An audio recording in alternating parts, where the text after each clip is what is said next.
All right, I wanted to spend a couple minutes today just talking about the annotated bibliography because a lot of students get nervous when they hear that they have to do one. It sounds really hard, it sounds complicated, and it really isn't as long as you understand what is expected of you. So I wanted to go over that here today. First thing you need to know, the point of the annotated bibliography is really to help you with your essay. To do an annotated bibliography, you have to have already looked at the resources you're going to use in your essay.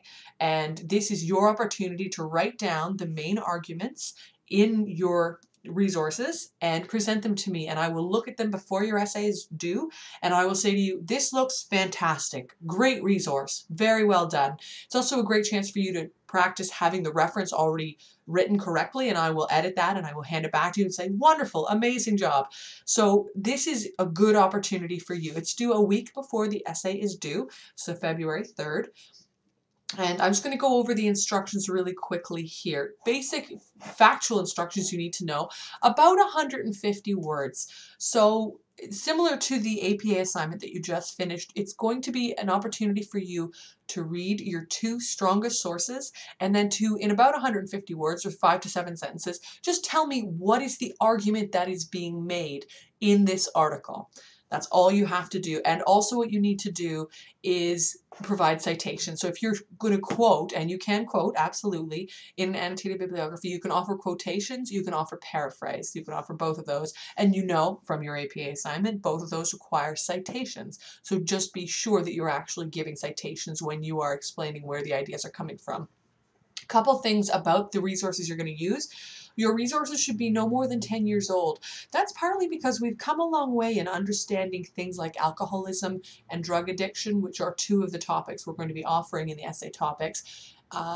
Resources older than that are maybe less appropriate because they're going to be maybe offering ideas that we have since decided are not that good. So something you need to note is that your your sources need to come from, I guess, 2003 and later. And also your sources have to be peer reviewed. And this is very extremely important. I cannot tell you enough how important this is. And the reason this is important is that when you get published as a person, when you write an article and then you want to publish it, you have a couple choices. You can send it to your own homemade webpage, and that means that nobody else looks at it and you are the only one who decides whether it's right or wrong. That is a terrible source because it means that only one person has looked at it and judged it to be good and valuable and right. When you publish in a magazine like Alive, that's kind of a health magazine in Canada, you are reviewed. People would look at what you've written and double check and say, is that right? Is that factual? And so that is something to note, is that you want to make sure that when you're offering me facts in your essays, you can say to me, don't worry, multiple people have checked this out. It's not just me and some crazy person with a web page. It's been checked by multiple experts. So those are really important.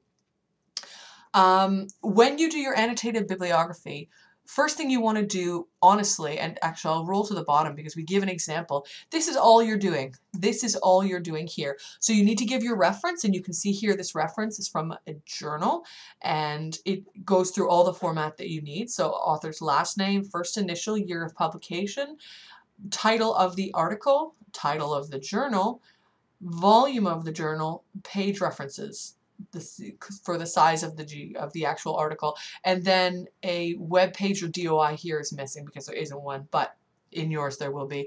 And then just a couple sentences that explain what's happening in the article, why it's valuable for you. Last thing you should note, let's see. Here is how the marks break down. And this is important because a lot of times people don't look at where the marks are coming from. And so you'll spend a lot of time on an aspect of your assignment that isn't worth very much. And you'll miss the opportunity to spend a lot of time where your marks are important. So take a look at this. You get a mark just for being peer reviewed. And that happens the day you start picking your resources. That doesn't even happen in the actual assignment itself.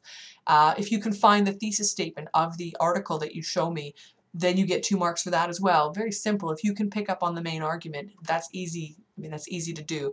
So take a look at how the marks break down. Be aware, again, this is only worth 5% of your grade. So it's important, and it's important so that you can do well on your essay, but this is not a make or break moment. So do not panic about this. If you have any questions, let me know.